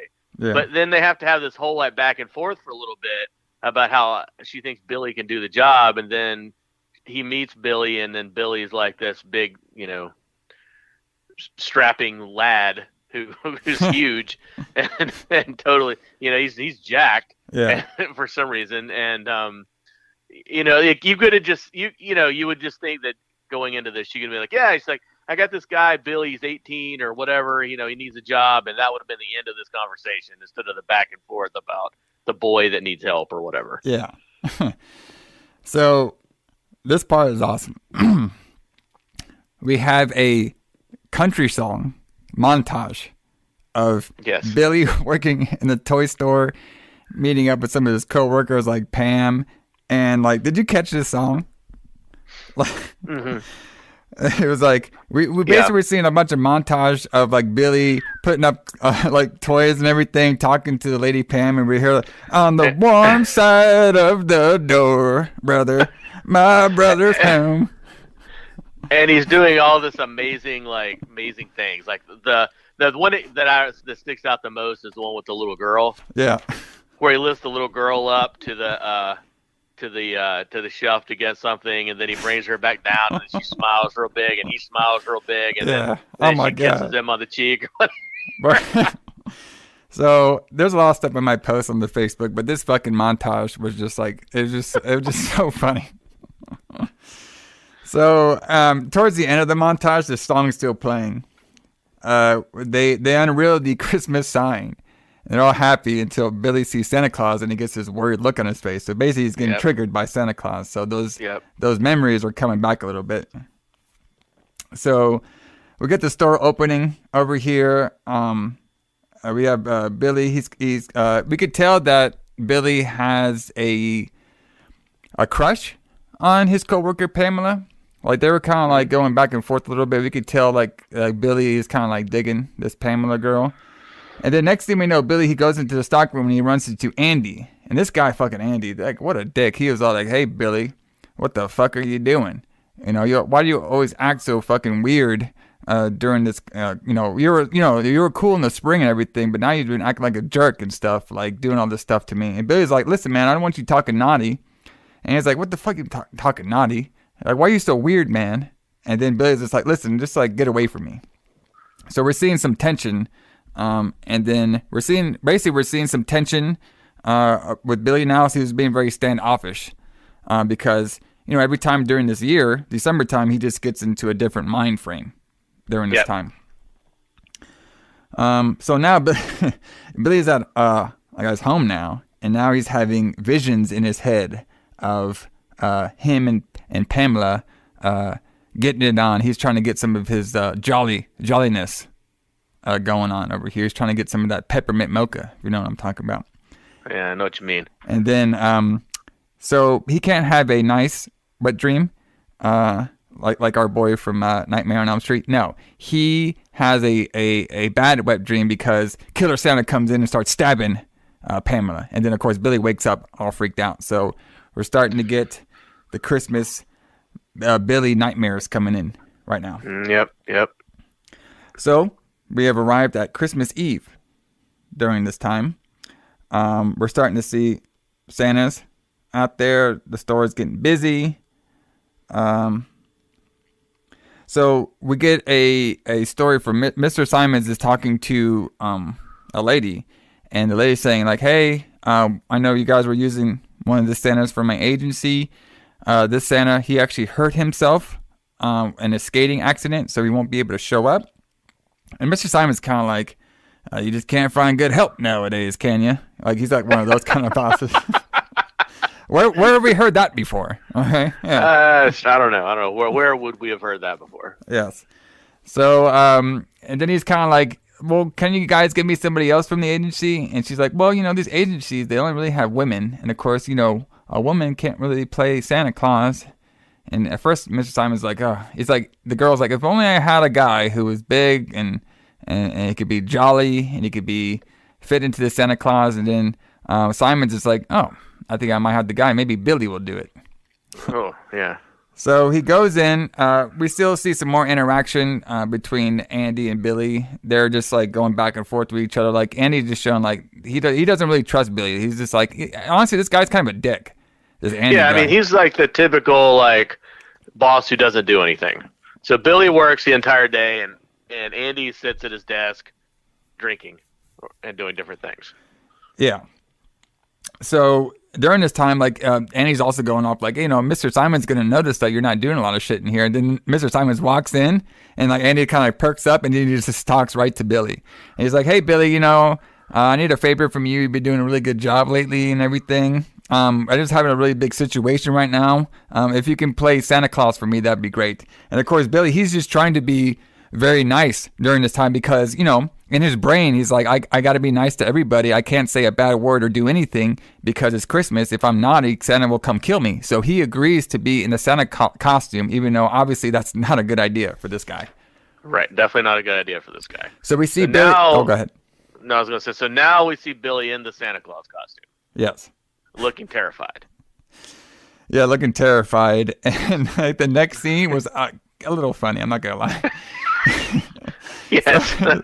So we see Billy, and he's getting all these kids on him, like on his lap and stuff. We see this little girl, she's like jumping up and down, and Billy's like, "Stop it, you're being naughty." I'm like, "Calm down, stop it. I'm gonna harm you. I'm gonna punish you if you're being naughty." And then we see the mom's like, "Man, this guy's really good with the kids." Yeah, because he scares this little girl to death. Yeah, she scares threatening her with punishment from Santa Claus. Yeah, and her mom's like, "Wow, this guy's really good with kids. We really should always use him as Santa Claus." Yeah. Okay, so during this, Andy's in the back, and he gets a phone call, and it's the nice nun calling up and seeing how Billy's doing because she wants to make sure, like, she knows it's Christmas time. She wants to make sure, like, he's doing okay during this time. And then Andy spills the beans, like, yeah, he's out there taking care of all these snot-nosed brats, being Mr. Jolly Santa Claus over there. And then the mom's like, oh, shit. Yeah, she's like, oh, no. So this is also a great scene, too. So Simons locks up the store. Yep, because it's Christmas Eve. It's Christmas Eve. And it's 7 o'clock, and it's over. Like, this is, okay, this guy Simons, like, he was kind of like a dick, but this guy is cool. Like, I would love to work at a store because this is what he says. This is like at a store. Like, imagine you guys are off of work. It's Christmas Eve. You're off of work. He shuts down the store. This motherfucker's like, it's 7 o'clock. Let's get shit-faced. And this motherfucker just bought up a bunch of fucking liquor. And like underneath the register. Underneath the register. Underneath the counter. And it's like a pretty good ratio. We got like, you know, a couple, like only like 3 guys. Well, it's like 3 guys and 2 girls, I guess. But like still, like, this is like a holiday party, brother. Like, they didn't give a shit back in the 80s, man. You know, nowadays you can barely get any liquor or anything happen to like a company party. This motherfucker's like, listen, we're getting fucked up tonight in the store. So he just starts going, drinking all these shots. Pam offers like Billy to drink a couple of shots as well, too. And then later on, we see Pam. She actually sneaks off with Andy. And so we're seeing like that, I guess, the relationship between Billy and Pam didn't really go anywhere. But I guess she's starting to get more involved with Andy during this time. And, of course, we have Simons over there, and he's talking to, like, his other assistant. And they're just, like, singing Christmas songs everywhere while they get drunk and stuff. So during this time, we get Andy and Pam. They're kind of going to the back stock room, and Andy has a big surprise for Pam. And at first, Pam was kind of like, I'm not really sure. He's like, hey, have I ever told you a lie before? I got you this surprise over here. We get Billy interacting with Simmons, and Simmons is going like, hey, Billy. So Simmons kind of drunk at this time. Simmons is drunk at this point. Yeah. And he's acting like Billy is the real Santa Claus. He's like, hey, Santa Claus, you know what you should be doing tonight, right? You got a long journey ahead of you. And Billy's like, what do you mean, a long journey ahead of me? He's like, you know what Santa Claus does on Christmas Eve, right? You know what he does. And Billy's like, oh, shit. Yeah, I know what he does. Like, it's just now like, I am Santa Claus, so I have to do those things. Yes, I got to do those things now because I am Santa Claus. And he's going on like, what are you thankful for and stuff? He's like, well, I'm just thinking about my parents. It's like, oh, how are your parents doing? Well, they're dead. He's like, oh, shit, I'm sorry. Like, this movie has some crazy shit to it, like some lines. And then, he just goes, Simmons just goes off like, hey, just be jolly, just do what Santa Claus is supposed to do. And then that's when Billy's like, okay, well, I guess I got to do this now. And then during this whole time, it's really funny, too, because Simmons and his assistant were singing that, like, you better watch out. You better not fly. And they said it, like, very creepy. Like, we have, like, all these, like, creepy, like, Santa Claus and decorations and stuff. Like, this really creepy Santa Claus was going back and forth during the whole thing. And they were singing, like, this really, like, you better watch out for Santa Claus. Like, they made it sound like it's very creepy. Yeah, it's a creepy-ass song, man. Like, you better watch out. Santa Claus is coming to town. Yeah, he's coming for you. You better not shout. You better not fright. I was like, oh, shit. Like, when I was hearing that, I was like, man, like, that is a pretty creepy song. You can make it, like, very creepy in this, like, style way. So I thought that whoever, the person who wrote that, I thought that was very clever of them. Yes. And so we find out that Andy and Pam aren't as friendly with each other as we thought. So Andy, he wants some sex. Pam, I think she wanted to take a little slow. Andy is like, fuck it, I'm getting my sex. So he slaps her and he's doing his way with her, which is not good. This guy would definitely be called up to HR during this time. Sure. So Billy comes in. He sees Andy being naughty. Okay. And at first, we're led to believe, okay, well, maybe Billy's going to help out Pam because, he liked her and he doesn't want somebody to harm her. So we got Billy. So now Billy is a one-dimensional character now. He doesn't say any more lines. The only lines he has now is punish and naughty. That's what we'll be talking about. So he goes up to Andy with some Christmas lights and he says, punish. You're being naughty, punish. And Andy's like, what the fuck? So he grabs his motherfucker with one-handed. Okay? So one-handed, and he wrapped around his neck with a light at the same time. So we're seeing like this super colossus Billy. And he freaking just chokes out Andy. And the next thing we know, Pam is like, you're fucking crazy. What the fuck, you crazy man? Get away from me. And I was thinking like, man, what an ungrateful girl. Like, he just saved you from getting raped. Yeah, he just saved you from getting raped. So next thing you know, she's like, no, fuck this. I want to get out of here. And then, of course, Billy stops her and he says, you've been naughty. And then he grabs a box cutter and he fucking slices her up. Yep. And from there, Simon's like, I think I hear something. He's like, no, I think I definitely hear something. I'm going to go investigate what's going on. So he goes to the back room, and then he sees the two dead bodies. He freaks out a little bit. He runs, and then we see Billy, and Billy has a hammer, and he kills out our boy Simons. So Simons is gone. And then after that, we see Simon's assistant. She is calling for Simons, and she thinks Simons is just hiding from her and stuff. And when she goes into the room, the stock room, she sees Simon's dead on a bunch of boxes. She starts freaking out. And then Billy is starting to catch her. Try to catch her. And Billy is doing another song. He's like, all throughout the house, nowhere stirring, not even a mouse. I was like, man, they're using all these freaking Christmas saying, has like this like crazy stalker and stuff. I thought that was like, to be honest, it's pretty genius. Like, it is. This whole movie is genius. But it's really cool how they use the Christmas like songs and things in a real creepy way. To the whole thing, to the whole movie. All right, so when he's stalking her and everything, he thinks he finds her because of her hat she was wearing. So this is a pretty good fake out. I got to give our girl some credit. He goes and smashes that hat, but it's not her. She actually comes up behind him and pushes him away. And she tries to get out of the front door, but she realizes she doesn't have the keys on her. So she tries to go look around for the keys, and then next thing we know, I don't know where this thing came from. Maybe it was like in this, I guess it was like a toy, but it wasn't. Billy just has a bow and arrow, and he just fucking shoots the girl with the fucking bow and arrow perfectly right through the heart. So apparently our boy Billy has some archery in him. Yeah, he's been in the past 10 years, he's been studying archery and working out apparently. Yes. Hey, gotta have a hobby, I guess.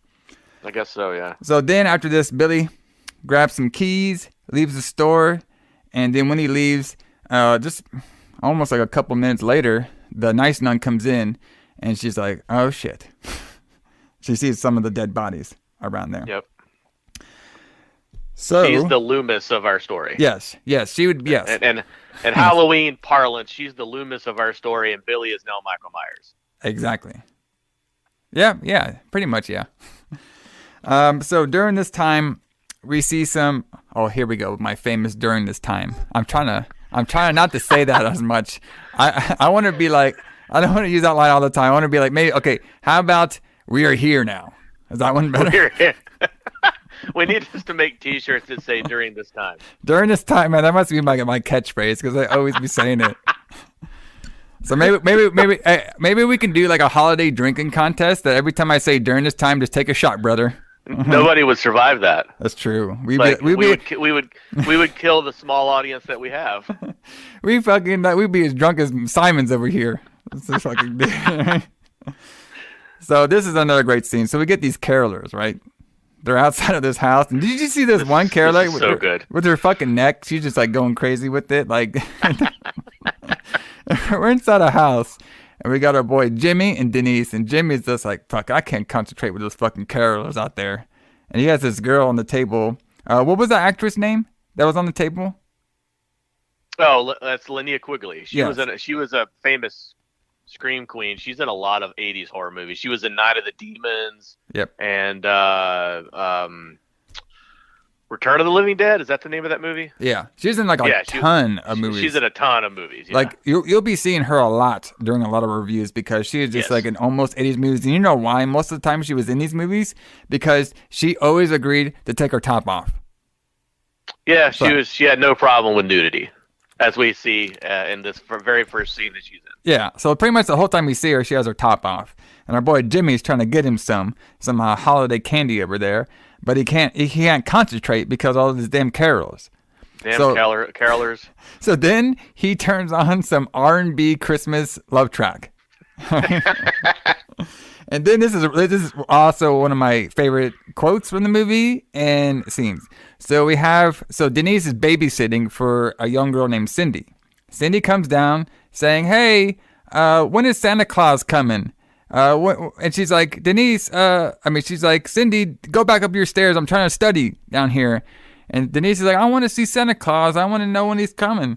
And then Denise is just like, "Listen, if you don't go upstairs and go to sleep, Santa Claus won't come tonight." Then my boy Jimmy's like, "He's not the only one." Cindy, if you don't go back to bed, Santa won't come. He's not the only one. What a smooth guy. Such a smooth line. He's such a smooth guy. Yeah, he's not the only one. He's not the only one. Then eventually, Cindy goes back to sleep. They start getting on a little bit, and then we start hearing some jingles, some jingle bells or something. And Denise is like, "Oh shit, I gotta go upstairs and let the cat out." And then Jim is like, "Well, shit, I fucking got a blue balls over here. Can't we get this shit done?" And then Denise is like, "No, I gotta go up and get the cat, and I'll just be back." And our boy Jim is like, "Damn it, what the hell's going on here, fucking cats?" And then Denise goes upstairs naked. All right, no top on. She just goes outstairs and she opens the door. It's probably it's snowing outside, so it had to be like 30 degrees. She didn't care. Yeah, she ain't gonna get no jacket. She didn't put a shirt on. She just put shorts on. Like, why is she wearing shorts in this kind of weather anyway?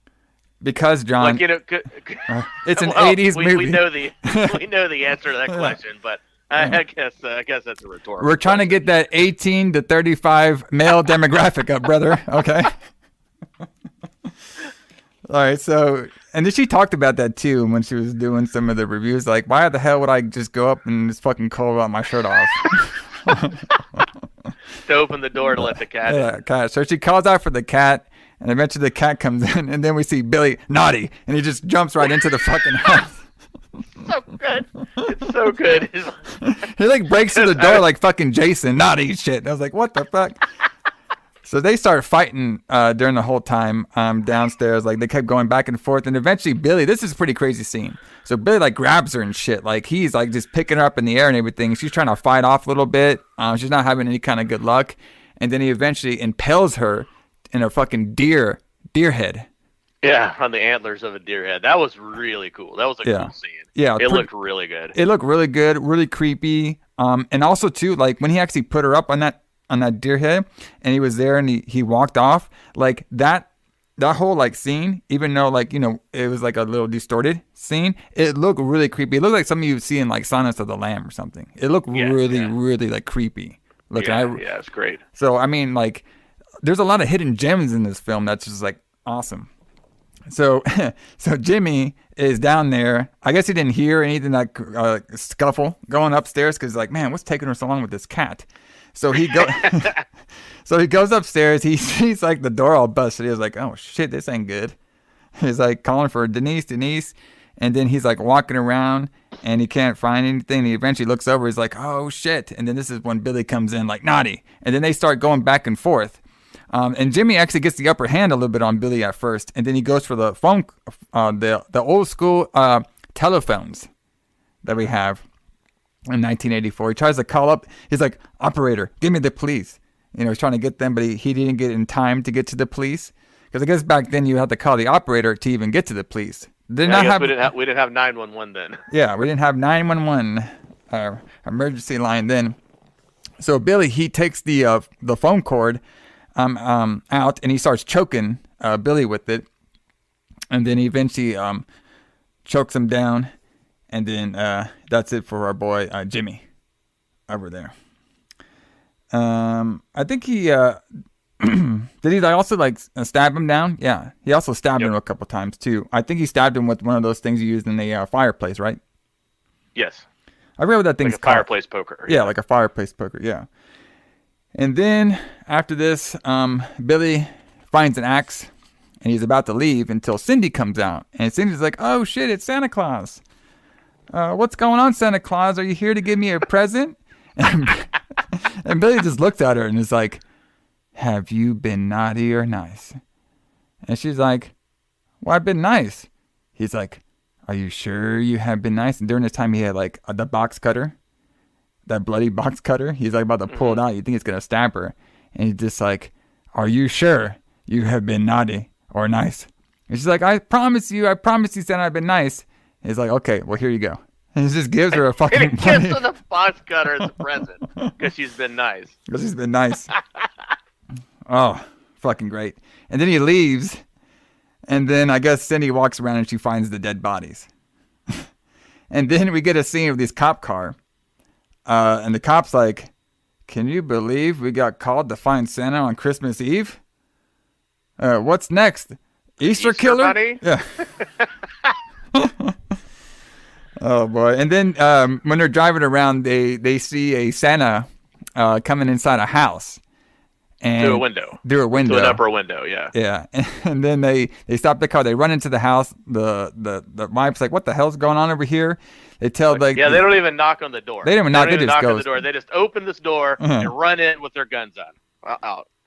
Yeah. And then they run in. They put the guns on to the kid and like freeze. And then it's obviously it's the family's dad. We're just trying to surprise the child.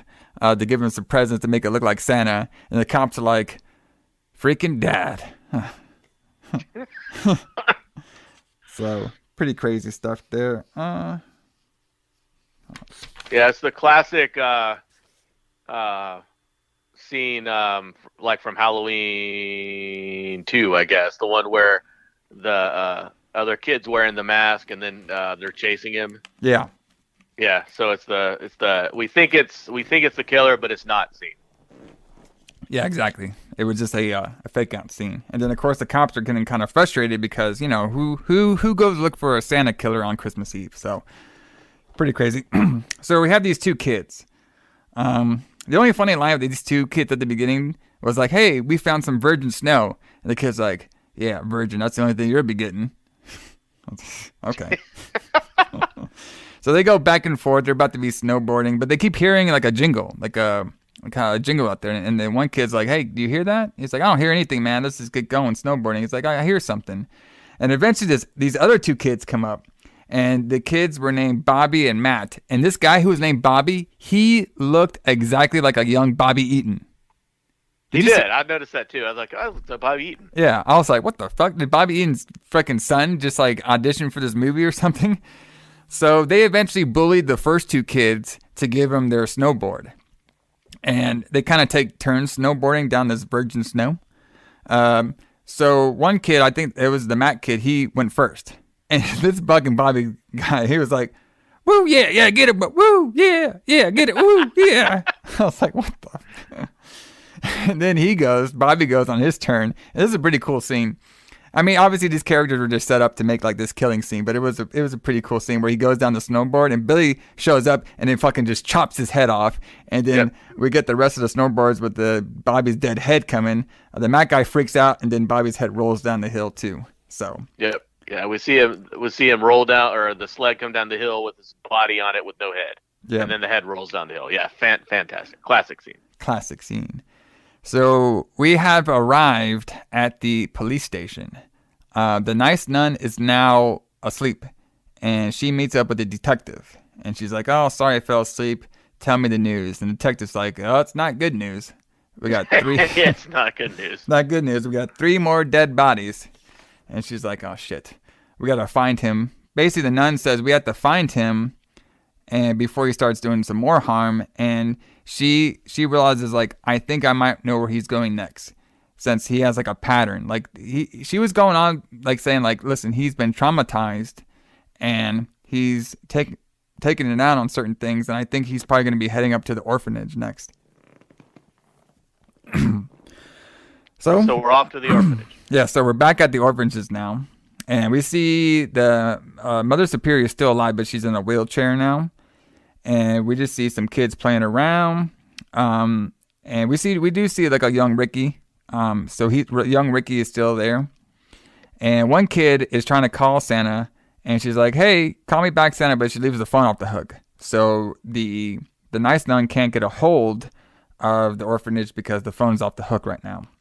Right. And the detective cop is trying to get all available units to go to the orphanage to make sure if they see a killer Santa, kill the killer Santa on sight.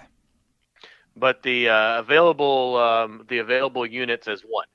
Yeah, one guy. In one car, and one car goes. So I guess the other guys were like, "Fuck it, I ain't going there." And I also noticed Ricky doesn't seem to be a whole lot older in this scene. Yeah, it's supposed to be 10 years, but he doesn't really look like he's much older than he was. He just looks like he's like Billy's age when he on the beginning of the movie, like 5 or 6 or something. Yeah, like I would say, he looked maybe like he's 10 here, but he was like 5 when Billy was at the orphanage or something. So I don't know. It's really weird, but anyway, we'll continue on with this engrossing plot. Yes. So during this time, there we go again. One peppermint shot for everybody. We see the kids playing outside. We see this aggressive Santa walk up. Like, this Santa had like a mission. Like, he looked like I was getting pretty afraid of him too. Like, this guy was walking like the Terminator up to these kids. Yeah. And very fast. And then during this time we see a cop. He rolls up and at first he's like, oh, everything looks cool at the orphanage. Kids are just playing. And then he sees the Santa walk up to him in the corner of his eye, and he runs out of the car like, freeze, stop. And the Santa's not stopping. He just keeps going to the kids. And then he's like, he's walking up toward Ricky. Yeah, he's walking up toward Ricky. That's key. That's key. Yeah. It will be key later on. Yeah, it will be. Yes, Easter eggs. And then the cop, just after eventually the Santa's not responding to him, he shoots him. And then we find out a little later on that this that we get a call called into the detective, because the detective and the nice nun are heading to the orphanage, and they get a call saying, hey, we found this Santa, it got shot. And at first they're like, okay, they found him. But it's like, well, the problem is when we looked at the body, it didn't meet the description of what Billy looks like. He's an older man. Yes, it's actually Father O'Brien was the one who got shot. And then the nice nun says, oh, that's Father O'Brien. That's that's the Santa Claus we use. Yeah, and I would have been I'd be like, oh my God. Well, the problem is, detective was like, why in the fuck did you tell me that earlier? You said to go find the fucking Santa. Like, you heard me. You heard me saying shoot all these Santas on sight. Maybe she forgot. So we see the cop in there. He's kind of apologizing right now to Mother Superior about shooting up the father Santa. And the Mother Superior is basically saying that he didn't respond to you because he's deaf. Like, he couldn't hear you. Yeah. So now we add more to the tragedy. So not only do we kill the priest that we're using as the Santa Claus, who's trying to bring joy to the children, but he didn't respond because he's deaf. Yes, exactly. It's like, damn, they're just stacking up on this movie. Wow. Fucking yes. Then there's some jolly Christmas going on over here. All right. So also too, the Mother Superior is also saying like, hey, I'll protect the kids. Just keep the kids over here. And they're kind of just going back and forth. So when Mother Superior is also talking to, some of the kids and some of the other people in the church and stuff, or the orphanage. And at this time, the cop that shot the O'Brien, he's looking around just to make sure he's scanning the perimeter. And he actually goes into a basement during this time. Peppermint shot number 3, brother. He goes into the basement. Yeah, he goes to the basement, looks around and everything. This is like, when we get one of those scenes in horror movies where, you're looking around. It's kind of an environment you think he's going to be killed at any second, and eventually he doesn't. So after he, looks around the basement, doesn't find Billy, he comes out, and of course Billy is right there. Says, "Naughty!" Fucking chops this guy down with an axe. Yep. And that cop is now gone, and Billy has arrived to the orphanage. Yep. Exactly. Now Billy's at the orphanage. Just the old, the killer is not in the creepy place you expect him to be, but he shows up when you think it's safe gimmick. Yes. Okay. So, so we hear a knock at the door, and the kid Andrew opens the door, and he's like, "Oh, it's Santa! Santa's here, everybody!" And of course, Mother Superior is like, "Oh shit!" And of course, it's Billy. Shit. He's walking in. And she is like obviously a little nervous and scared of Billy. And for good reason. But Mother Superior is just like, there is no Santa Claus. There is no Santa Claus to Billy. Billy's like, "Naughty. You've been naughty." And then eventually when you think that Billy's actually going to fucking get his revenge on this fucking nun that pretty much tortured him and made him into what he is nowadays, he was about to get his revenge on this crazy nun. No. The fucking detective shows up with the nice nun and eventually shoots down Billy. And not only that, we get a very sad scene because Billy, after he got shot, he was saying, "All you kids are safe now. Everybody will be safe now because now Santa Claus is dead, so he won't be able to harm you anymore." And of course, when he dies, then we see Ricky over there, his brother, looks at him. Then he eventually looks at Mother Superior and all of them and says, "Naughty." And then we end this crazy, freaking fantastic horror Christmas movie. Now, I'm actually going to say this is probably my favorite Christmas movie, arguably one of the best Christmas movie or the best Christmas movie of all time. Yeah, I mean, this movie is a classic. I mean, it really is. I mean, this is not just a goofy horror movie. I mean, this is a classic horror film. It's very good. Yeah, and it has so much deep meaning into it. It's showing tragedy. It's showing just pain. It's showing what happens if if you don't treat post syndrome, post-traumatic syndromes and stuff. It just showing what can happen if somebody actually snaps, and you know what I mean. It's just crazy because you could see a story like this almost happening in this society. Yeah, you really could. I mean, it's a ridiculous premise, but it's stuff that does happen to people. You could like you said, you could literally see this happening to somebody where they're so traumatized by this thing, and then they become this thing that traumatizes them. It happens all the time. Yes. So pretty fantastic movie. When it comes to Christmas horror movies, I love them. I think they're just so, fascinating, so unique. And obviously this one is just definitely one of my favorites of all time. I know if I watched this during the movie theater, I'd just fall in love with the whole movie. I don't know, to be honest with you, man, I think I would like this film almost a little bit better than the first Nightmare on Elm Street. It's kind of almost a tie to me. You know what I mean? Yeah, it's close. I mean, Nightmare on Elm Street is just it was so well made. Yeah. And, and Wes Craven is just a fantastic director, but, this movie, I mean, this movie is good. I mean, it's not just silly. It is silly, but it's good. It's a good horror movie.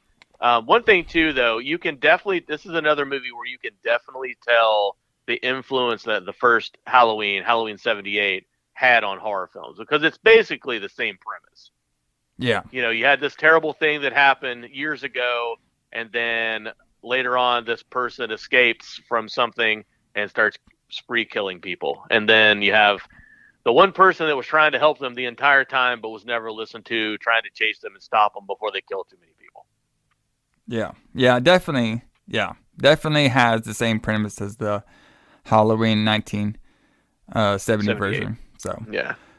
But yeah, pretty crazy. Do you have any final thoughts before we head on out of here on our first Retro Blood holiday season episode? Not a lot. I mean, you should watch it. I mean, you should definitely see this movie because This is definitely it's a good movie. It's a good flick. Yes. This is definitely a recurrence, holiday tradition over here at my household, watching Silent Night, Deadly Night every year. Mm-hmm. Now, next week we are going to be talking about Silent Night, Deadly Night 2, which is way different than the first one. Way different. So this one, well, we'll talk about it when we get there. But, if you guys haven't seen it and you're looking forward to number 2, let's just say it's going to be very, very different review is going to happen during that podcast. So, but it's going to be fun regardless talking about it. And of course, like we said before, the Silent Night, Deadly Night series, they spawned a bunch of sequels. So, but to be honest with you, I've seen most of the sequels and they don't really compare to the first one. Yeah. Just like a lot of other type of sequels. But we'll be talking about it regardless for Silent Night, Deadly Night 2 next week over here on the Retro Blood Holiday Editions. Retro Blood. So, and also too, coming up on our schedule, not only do we have Silent Night, Deadly Night 2, we're also going to be talking about Blood Beat, a samurai-inspired kind of Christmas movie. And of course, we're going to talk about one that we touched on a little bit earlier, 1980s Christmas Evil. So a lot of holiday joy killing sprees happening on the Retro Blood. But I got a fun one. So usually I play rockin' bands at the end. What do you think we should play at the end of this show? Do I should do a Hanoi rock song, or should I play that country song that we heard during this movie? Oh man, that's a tough choice. I think we should play the country song. The country song? All right. Yeah. So we're going to be playing the country song that me and John were going crazy over in the montage scene of Silent Night, Deadly Night. Everybody, I don't even know the song. I don't even know the track name to this one, but we're all coming home, brother, in the door for Christmas. On the light side of the door. Light side of the door. So we'll be seeing you guys soon. We'll see you back here next week for Silent Night, Deadly Night 2. And enjoy this montage toy scene of country greatness. And, if you guys see a local Santa in your mall, just remember that if you've been on the naughty list, that motherfucker's coming for you. Yep, watch out. See you later, guys. And don't forget to have some of those peppermint schnapps for your brother over here. See ya. I've been a long time running. I've been a long time lost. I can't even hope to tell you where I've been and what it cost.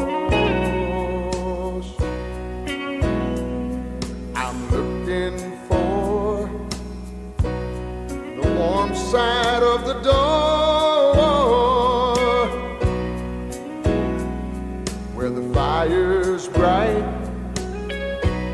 and it's burning every night.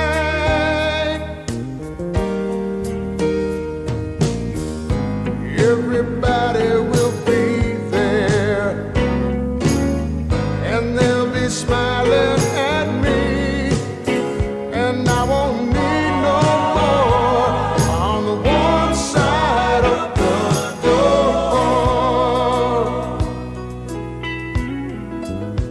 My brother's there on the warm side of the door.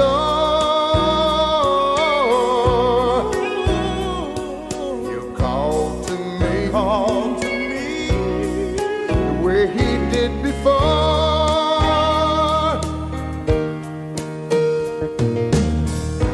There'll be thunder and lightning,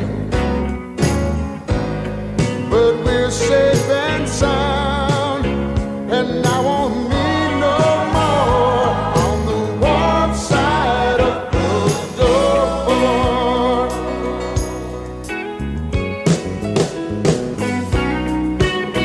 No more running,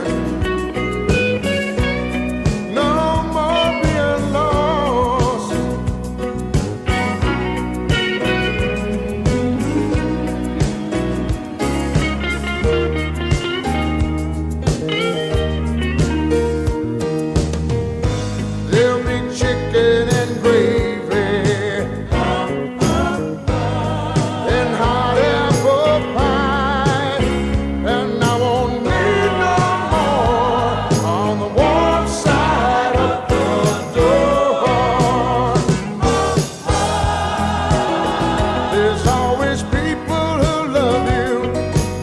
kiss you and hug you. And it's always Christmas on the warm side of the door. There's always people who love you that will kiss you and hug you. And it's always Christmas on the warm side of the door. Hey, hey, there's always people who love you. They're gonna kiss you and hug you. And it's always Christmas on the warm side of the door.